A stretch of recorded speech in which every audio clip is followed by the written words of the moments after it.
Well, good morning. I had a cheat day yesterday because I have today off. It's Prime Week, and Prime Week, well, coincides with Prime, Amazon Prime. But at the post office, they can have more people on vacation during the time period. So then, which means it's good because I had 2 days off the last pay period, and my pay was like $1,350. And man, you get like some time off, but losing like $600 or $400. I mean, I got paid $1,700 today, but I had a day off. So having 2 days off, it's just, yeah, it's pays the price. um, Got to make the money. So I'm sticking with it. Of course, the commute is what it is. But um, I might look to move, but I'm going to be careful about moving. My apartment, my electric bill last month was only $14.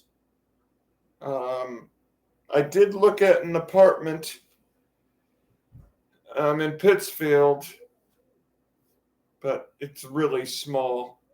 I bought some furniture. If I throw away the furniture because the place is too small, then I'm throwing away money, right? I mean, you got to think about that.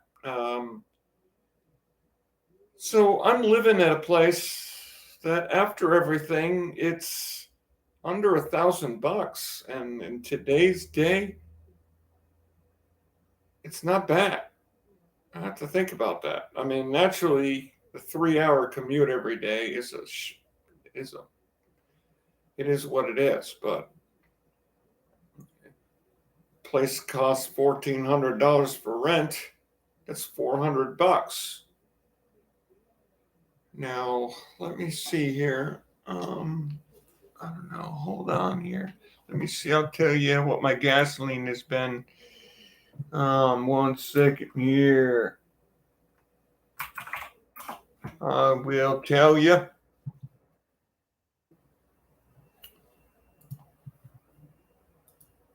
One second. I had a lot of chocolate yesterday. I love chocolate, man. Chocolate is just my thing, man. I freaking love chocolate. And the Chobani Zero Sugar is okay, but it's not the same. The strawberry zero sugar, I barely tasted strawberry. I like they don't use the most sugar of all the Greek yogurts, but really the strawberry flavor, it's just really good. I freaking like it. Let me see. Jesus. All right. All righty. Let's see here. Oh, man. Come on, come on, come on, come on, come on.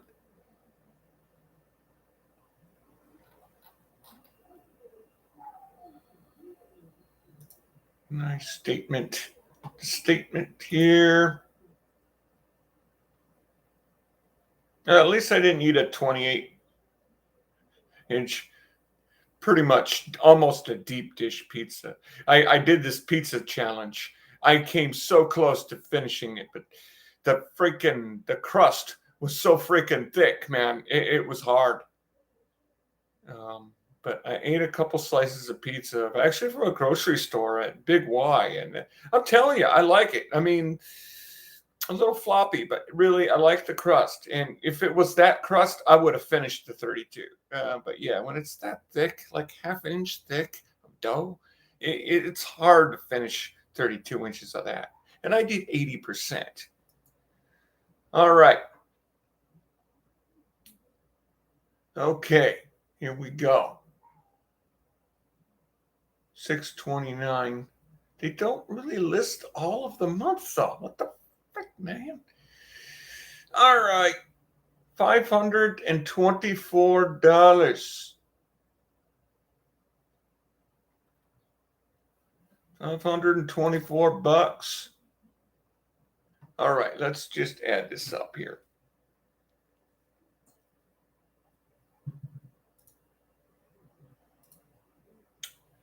Let's add this up. All right, it's the 17th. It's 17th here. 58.95 plus 51.92.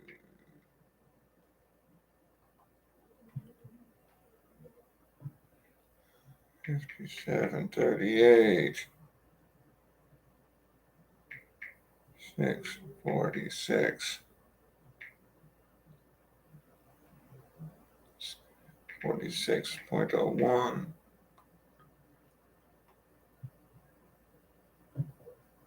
plus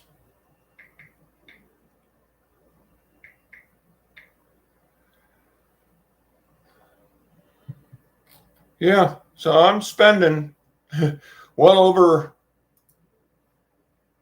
yeah. Damn, my hair is growing too fast. I had a haircut last week. What the hell? I'm spending, yeah, my vascularity is pretty good. I gotta work out, man. I gotta get that chocolate freaking.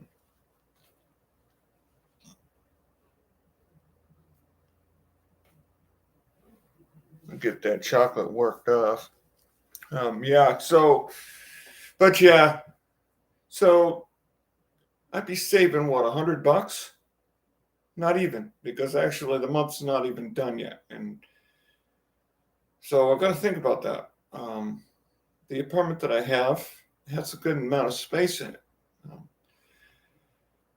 And then I have to think about the first lesson, security, and then moving all my shit. So, but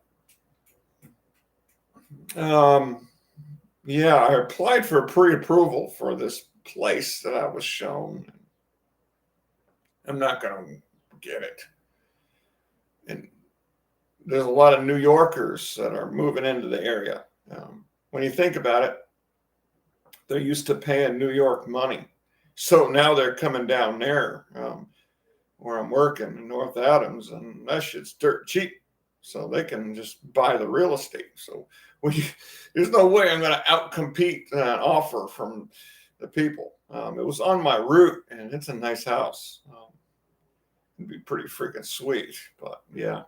And then what happens is when you are online and you apply for pre-approval, all of a sudden you get all this spam on your phone. You got to be careful for signing up for anything on real estate because your phone will get slammed with freaking crap. I had this charge from, I forget what it is, but I didn't get anything from them. And it must have been from a real estate thing that I checked a price on something that I didn't realize that they snuck in on a trial thing or whatever, and I canceled it. And the Discover card rejected my contesting of it. I'm like, what the hell, dude? I didn't receive nothing from them. Some merchant service company. And of course, I tried calling the company and they're unreachable. So they can just like take money from you, so you have to watch out for whenever you're online on a real estate thing and you want to check a price of something and they'll try to sneak things in order to get the price where, yeah, you can just cancel it right away. You've got to be careful because you'll open yourself up to shit like that and you'll get spammed. You got to be careful because it's ridiculous. It's fucking stupid. I mean, I understand they send lists and stuff, but it's over the top aggressive for these spam companies and FCR. Oh, you owe us money. Well, I don't owe you money, dude. I don't owe anybody money. I mean, I'm not outstanding on anything. It is what it is. So I'm getting a little bit off topic here. So I'm going to weigh the pros and cons of the costs of everything. But yeah, to the topic of how to improve as a a post office carrier, you don't have to run the route. Just be efficient. Set up the vehicle, like I said. I like doing rows. And process the mail as you're delivering the mail. That's huge. We don't forward standard or nonprofit mail. So if there's a hold, yes, you hold standard and nonprofit mail, but you're not going to forward it. So they have what you call a UBBM bucket, undeliverable business bulk mail. So rather than just throwing everything into a bucket and worrying about it later, you can have a tray that has multiple compartments, and then you can have a bucket that's the UBBM. So as you're delivering and you come across, oh, there's a forward here, I don't deliver it. Then you flip it upside down and put it at the bottom of the DPS. Then when you get back to your truck, you can put it in the category. And then, of course, you've got your you got your forwards, you got your holds, you got your miss sorts, and a couple more categories. And then as you're doing the route, and then your undeliverable stuff you put into a bucket. Then when you get back to the office, it's all organized. And then I have another bucket for outgoing. Then you're saving so much time, because some of the bosses are really strict about, you don't do office stuff after you're done with your route. You're supposed to do that in the morning. Well, if you've organized as you've gone along, then you're not going to eat up that much office time in the morning sorting through all the crap, because that's another thing. There's more to just delivering the mail than dropping the mail in the bucket. You got to keep in mind where the forwards are, what are vacant, because often, well, we have the cable company Spectrum, and I swear, I mean, yeah, they buy a list from the post office, but I also swear what they do is they have a program that just spits out numbers on the street, because often Spectrum will send to an address that doesn't exist on the street. And I swear they're just like, okay, spit out numbers and send it, because there's no address of 6 Spring Street in my town, but yet they're sending it to 6 Spring Street. You know what I mean? They're just using a computer program and spitting out numbers. So, yeah, there's a lot of that crap. A lot of people that have moved out, but yet they're receiving mail. So some routes are better than others. On my route that I'm on, there's a place that's like a halfway house, I think. So there's a lot of people that are moving in and out of that place every month, every other month. So there's a lot of mail going there, and people don't live there no more. So that's a lot of cumbersome mail that's undeliverable. And, it is what it is. So that stuff can add up. And then all of a sudden, you have a mountain of mail you have to sort. But as a CCA, you're doing pieces as well as your route. So often I'm there, and you have to be back by 7 if you're doing a full half split of a half route on top of your route. And they're not going to let you just take care of all that mail when you get back. So then you're going to eat time on office time, and then so processing the mail while you're delivering per loop really saves up a crazy amount of time. It keeps the route cleaner. And also, that's something I've learned too. It's like, if you have people that don't pick up their mail, and I'm kind of guilty of that, you gather up the mail, you leave a 3849 slip in there, you check off the appropriate box, receptacle full, I think it says, and you put it in the receptacle. And then what I do is I'll put the date start, and then you're going to hold it for 10 days. Then when the person sees it, they'll call the mail. So then you kind of clean that up that way. I'm starting to do that as well, rather than jamming mail in a box that's too full, because sometimes the person is there, they're just not getting their mail. So that's huge. That'll make your life easier if you're organizing the mail as you're going along. It makes your life easier. Then you have a cleaner route. Then you're being more efficient that way, and then you learn more. Yeah. So if it's standard, well, we don't forward standard mail anyway. Okay, and there's not a hold. Okay, then therefore just put it in a bucket. I like to have my missed separate, my questionable mail separate, stuff that I've missed separate, vacants and forwards and stuff separate. So therefore I'm processing it. And yeah, they have a list. And it's by the route. So you look at the address and then you match. It'll say if there's a forward on it, and then you put it into the forward thing. Vacants, you have to mark each and every one. Now UTFs and address unknowns, you can mark the top one, rubber band it, and then put it away. You don't have to do every single one. Deceased and vacants, you do. But you want to make sure that the place is vacant. Of course, you want to make sure. So then, yeah, your route stays cleaner. So the route that I have a hold down on is a nice route. I like it. But yeah, there's a college dorm with a cluster box. And then you got the halfway house right there too that has. So there's a lot of mail that's undeliverable.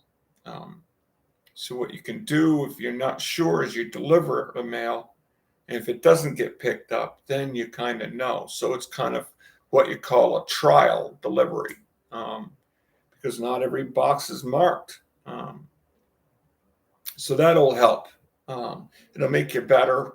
It'll keep it clean, and you'll be more efficient that way. And yeah, setting up the truck. I don't like putting spurs in with the flats. I don't like doing it that way. So I will tray my spurs. I don't use the load feature because you're not supposed to, because I guess they're supposed to get credit for doing spurs because spurs are flats. So, but I tray the spurs. So in the truck, I'll have my DPS, I'll have my flats, and then I'll have a tray of spurs. And then below, I'll have another tray of spurs, another tray of spurs, and another tray of spurs in order. And then I put all my big stuff in the back on the shelf in the back, my outgoing bucket, my UBBM bucket, and then behind the seat I'll have my tray of organized stuff. And I like putting my certifieds in the first of order too, so I don't lose it. And then, yeah, it's all organized. So basically then I'm delivering mail. I'm just unloading the truck. It's all organized. I don't have to do any office work on the street. So as I'm going back to the truck from the park point, I'm organizing everything as I go along. And then I don't have a mountain of shit to deal with when I get back to the office. And then it's easier because, yeah, I mean, when you have a transient homes with a lot of mail that's being delivered there or sent there that from people that aren't there anymore, it's just even in one day, there's a ton of mail because there's people constantly there. So it's a lot of mail. Back when I was newer, didn't know any of these things. I had like a big, huge bucket of mail. I mean, it just added up and I didn't know what to do with it. So, yeah, we don't forward nonprofit and standard stuff. So you're looking at that. Unless it says electronic service requested. So if it says electronic service requested and it is standard, we do forward that. Also, if it says or current resident, we'll deliver that, even though there is a forward for that name. So we won't forward that, we'll deliver that, or current resident. So that's huge. And then you'll have a cleaner route, you'll have a cleaner case. That's the way I like to do it. And also on paper day, what I do is I'll take the papers and I'll unbind the plastic in the office, and I will take one of them red rubber bands and I will bind the papers to loop, put them in a double thick tray. I find it saves time. So when I'm on the street, I'm not spending the time with all that plastic shit, throwing it around, and then it's all looped. So I can just grab the paper and go. And I like to, if the day is good and I'm binding the papers up that way, I'll take my big flats and put them in with the papers. And then I have my big flats and the papers all bound up the loop. And then I have 2 bundles.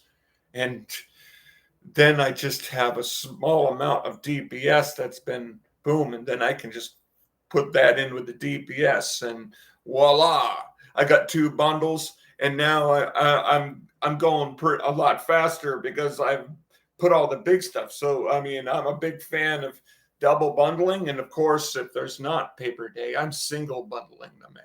And I'm walking around really a lot faster with a single bundle. So yeah, that's what I like to do. It works pretty good. There was something else also. Man, it was at the tip of my tongue. So that's huge. Because yeah, it takes time to unbind and everything. So if you have everything all set from the office time, then you're spending less time doing office stuff and you're just delivering. So that's huge. It makes it better. Then you're having an easier time out on the street delivering, and you don't have to run. Blister cushions. That I use these Band-Aid blister cushions, and on top of that, I have this tape that I put there. I'm not getting endorsed, but these plastic really do good. And then I put this over that. So it's really thick. So it really eliminates the chafing from the hard shoe on that level there. So it makes a world of difference when you have a blister. And so yeah, man, it's freaking whoo, it's awesome. I mean, I have this blister, it just won't go away because naturally I'm working every day. And hiking shoes, I mean, my Timberlands work really good. They last long. They're a long-lasting shoe, but I think the shoe was just a little too big for my feet, and it's caused a blister. And then, of course, when you don't have the brake, the blister just doesn't quite go away, which is a pain in the ass. I'm averaging 13 miles a day walking, and I like it. I like walking. I'm still on the 1 meal a day diet. I love it. I cheated like hell yesterday, and it's good. I'm an eater. I love eating, and it just helps me be able to maintain my weight, um, and eat like I like to eat. Um, who says that you got to eat 3 meals a day? Because it's not like food is that instant. It's like, oh my God, window of opportunity. Your food's gone from your system in 2 hours. You're gonna starve. No, you eat, and then when I wake up, I still got the food in my system. It's still being digested. So, I mean, I understand if I'm eating a typical meal of 500 calories and I only eat 1 meal a day, it's 500. Of course, that would be stupid.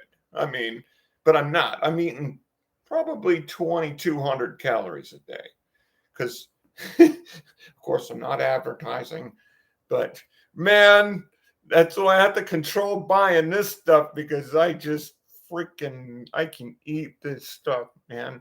I eat my proper meal, and it's probably like 1,600 calories, and then spoonful after spoonful, and peanut butter. Um, I get the natural stuff. I make sure there's no added oil. Why do you need to add oil to peanut butter that's natural? Because with the peanut butter that only has peanuts and salt, there's like a pool of oil on top. You have to stir it up or just drain it. You don't need to add any more oil to it. You know what I mean? So I like peanut butter. So I'm probably eating 2,200 calories.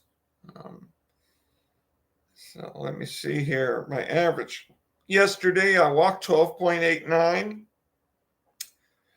The day before, 13.29 miles. The day before that, 12.05. 12.18. The day before that, 13.38. The day before that, 11.56. The day before that, 15.8 miles. The day before that. That was a long day. Holy shoot. 15 miles. Jesus. 12.74. 9.57. That was an easy day. 14.19. So yeah, I'm getting my exercise. That's for sure. I'm staying hydrated. I think I'm aware of my body. I think I have this kind of intuitive sense of the water I need as I'm going along. I'm not waiting too long to drink, but I'm not drinking too much all at once. Um, so I think I'm hydrating pretty well. I'm not sick. The humidity is freaking whew. But I love the heat. But the humidity is what it is. And I wear wicking shirts, and I bring extra shirts, so then I can change into another shirt that's dry. And plus, these shirts do dry. Um, but yeah, the humidity is you're constantly wet, and but in January it's -5, literally below zero. Oh man, those days are rough. I like the heat, the summer, the humidity. It's just so much better to walk around. I mean, the ice is, oh man, it's terrible. The ice, it slows you down. The ice does. I bought these REI trail hiking cleats, which are good, but they would break. But they're good though. Um, they would last like a month and a half and then break. A chain would break, a link. But it made life better, because the ice is the ice, and people don't take care of their walkways, and just don't step on a manhole cover with those cleats. You'll slide. But they make a world of difference when it comes to traction. The city I work in is a city on a hill, and there's a lot of hills, a lot of steps. I'm averaging 130 floors a day. So, yeah, and the ice and the snow, those cleats that I put on over my shoes, the Timberlands are good. I just have to get the shoes that fit better. Then, well, in the wintertime, I'd have my thermals on. And so therefore the shoes would feel pretty snug. But then when this spring happened and I just have regular socks on, there's a little too much play. And therefore I think that's the reason why I've got the blisters. But yeah, the thermals make a world of difference. Keep you dry, and then you have the clothes on, so therefore you're going to stay warmer. Definitely the thermal wears. It made a world of difference in the wintertime, I tell you that. Yeah, without the thermals, it's just the hands, man, the hands and the feet. The thermal socks work pretty good for me. But yeah, the hands, though, the hands get rough. Finding the gloves that stay warm. I did invest in some gloves that are heated gloves, but they don't quite, I don't know. But those gloves were good at fingering the mail while I had the gloves on, which was huge.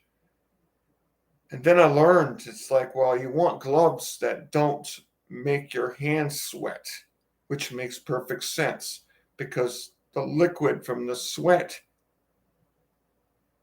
is going to freeze your hands. So those gloves didn't feel totally warm, but yet my hands were better, I think, is because they were a little looser fitting, and therefore my hands weren't sweating.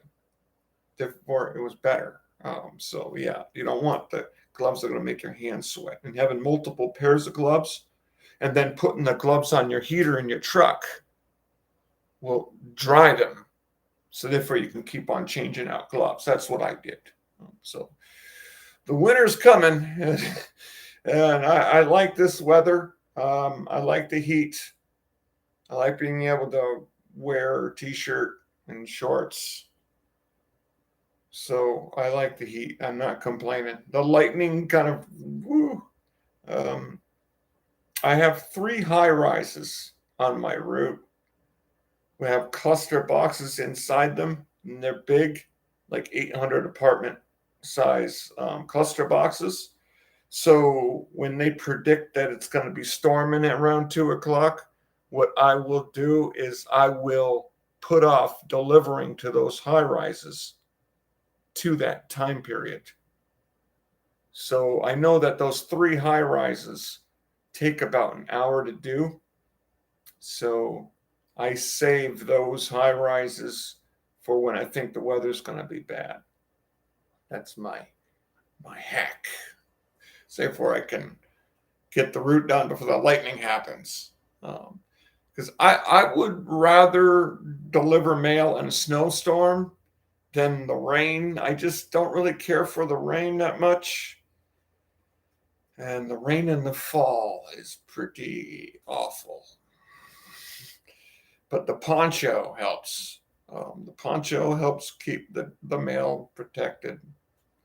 I use the clear Sandy can liners for the packages. So yeah, that's pretty much how I've improved. I'm getting the routes done in time. About 4.5 hours, 5 hours, I'm done. Yesterday, I double cased. I did a piece, and then I did my route. So that's the thing. If you're worried about the time, you will get better because as you learn the route, you'll remember it better.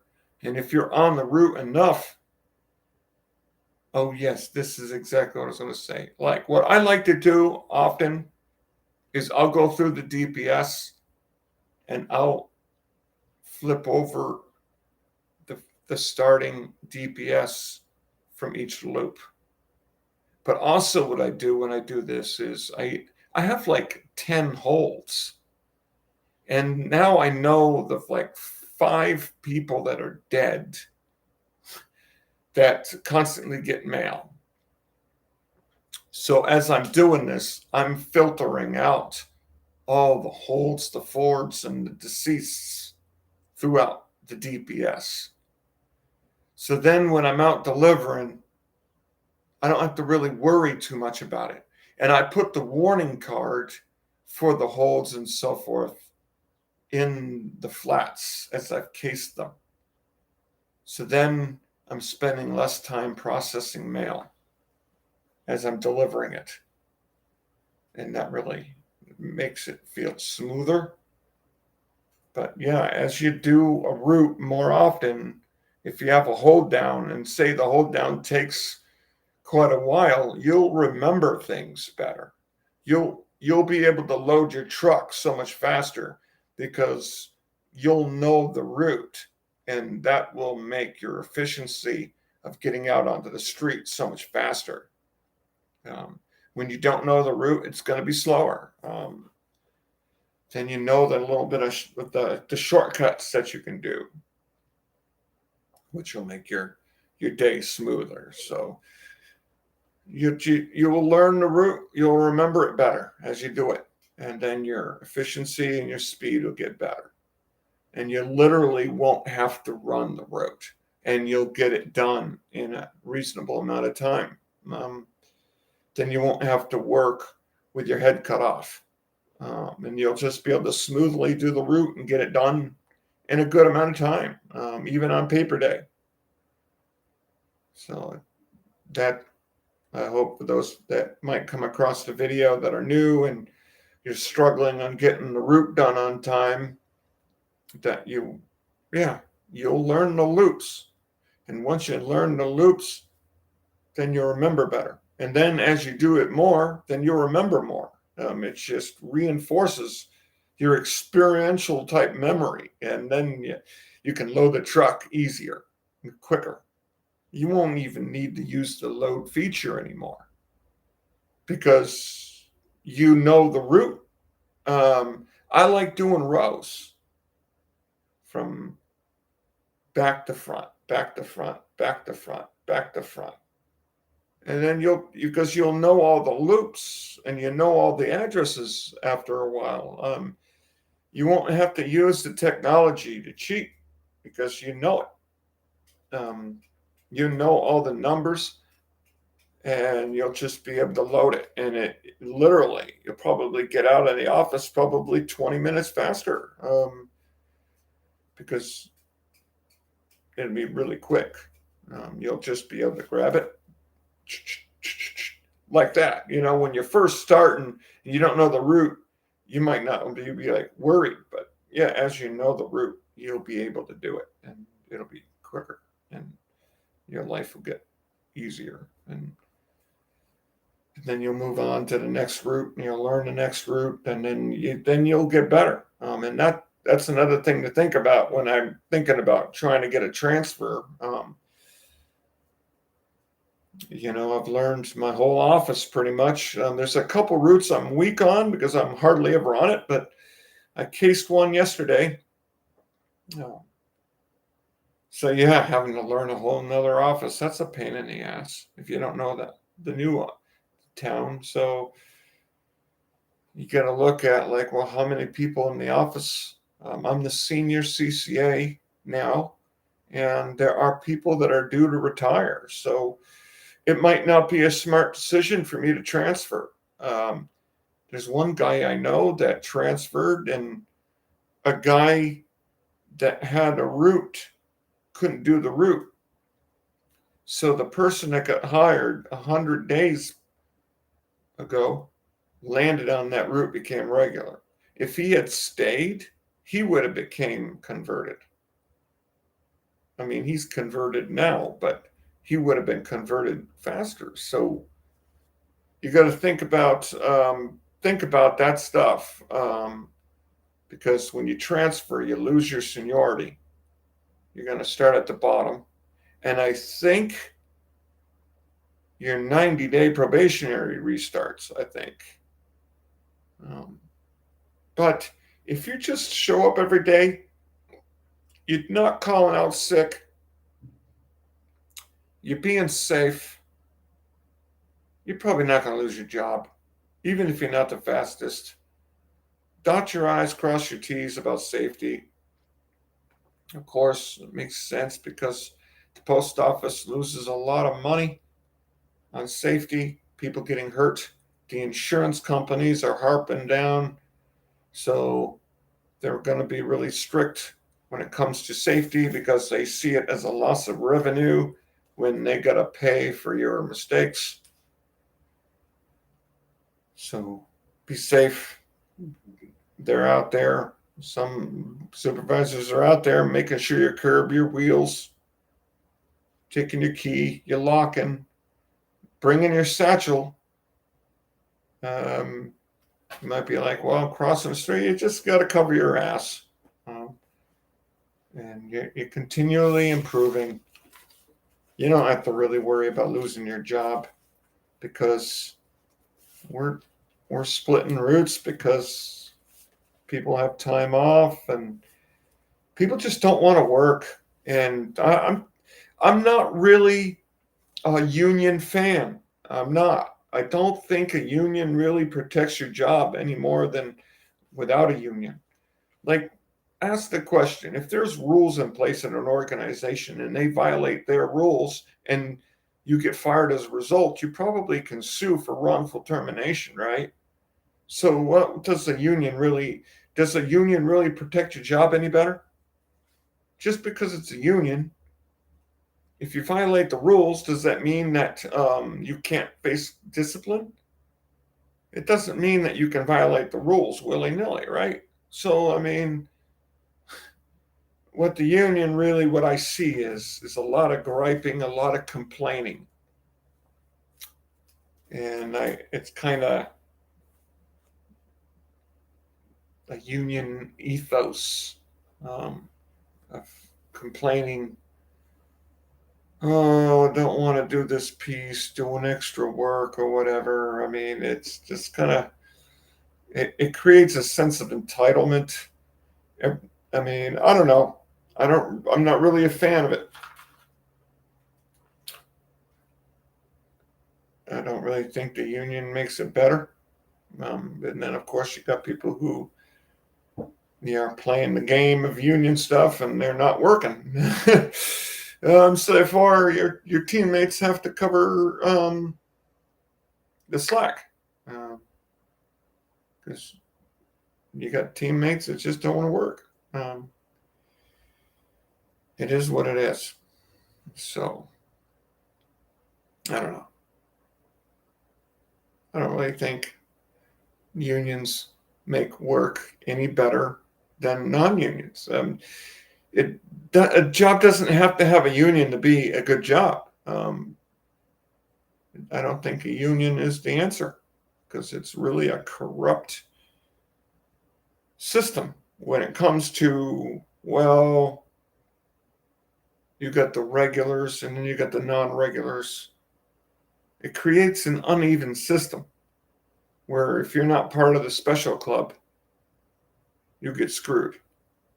How does that make a better system? When you're working and you got regulars who are complaining that you had a day off. Well, I haven't had a day off in 2 weeks. Why is my coworker bitching and moaning out loud about fucking, oh, you know what I mean? I mean, it's crazy. It's because of union mentality of being a crybaby. You know what I mean? Who gives a crap?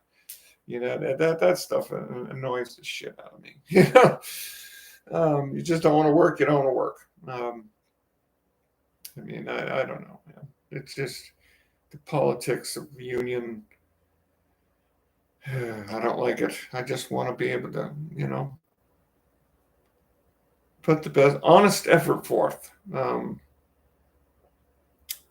mean, definitely when it comes to the needs of the corporation versus the employee needs to be balanced. And I don't think that the post office, the union shows or displays that they actually do that, to be honest with you.